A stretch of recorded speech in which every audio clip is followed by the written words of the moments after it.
నువ్వు మంచి చేద్దాం అనుకున్నావు, నీకు నువ్వు బ్రతుకుపోదాం అనుకున్నావు, నీకు నువ్వు సాధిద్దాం అనుకున్నావు, నువ్వేదో చేసుకుని ఓకేరా లైఫ్ ఇట్లా సెట్ అయిపోయిందా లేరా, ఈ గుహల్లో ఈ ప్రాంతంలో ఇక్కడ శత్రు మధ్యనే ఫేవరు అంతా సరిపోయిందిలే, లైఫ్ ఇంతలోనే ఉందనుకుంటే ఒకే దెబ్బకి అంతా పోగొట్టుకునేటప్పుడు ఏం చేస్తాం?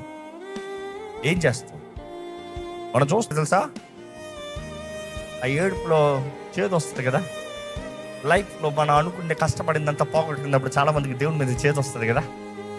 చాలాసార్లు దేవుడు ఇచ్చిన దాన్ని బట్టే, దేవుడు చేసిన దాన్ని బట్టే, దేవుడు కలిగించిన దాన్ని బట్టే మన అనుభవించి ఏదో మన నిర్లక్ష్యత, మన అపవాది, ఆడు దొంగ, దోచుకునేవాడు, హత్య చేసేవాడు, వాడు వచ్చి వాడు దోపిడీ చేసుకునే దానికి దేవుని మీద అడుగుతాం కదా. ఈరోజు మిమ్మల్ని అడుగుతున్నా, మీ జీవితంలో ఏదైనా పోగొట్టుకున్నారా? మీ జీవితంలో ఏదైనా బాధ ఉందా? మీ జీవితంలో ఏదైనా కష్టం ఉందా? మీ జీవితంలో ఏదైనా ప్రేమించినది పోగొట్టుకున్నారా? మీ జీవితంలో ప్రయాసపడినది పోగొట్టుకున్నారా? ఎవరి మీద అడుగుతున్నారు? ఎవరి మీద నేరం మోపుతున్నారు? Who do you blame for it?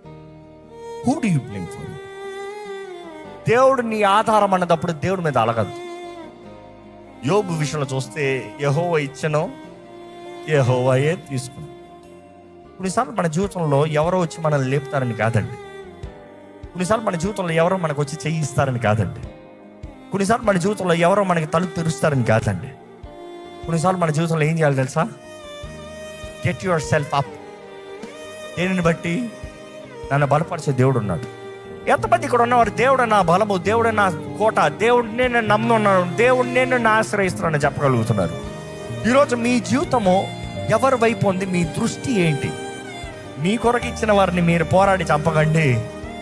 మీ కొరకు మీ ఇచ్చిన వారిని మీరు బలపరచండి. వారు నీ పైన మనస్పర్ధలను కలిగి ఉండొచ్చు ఏమో, కానీ ఎంకరేజ్ దెమ్, బిల్డ్ దెమ్.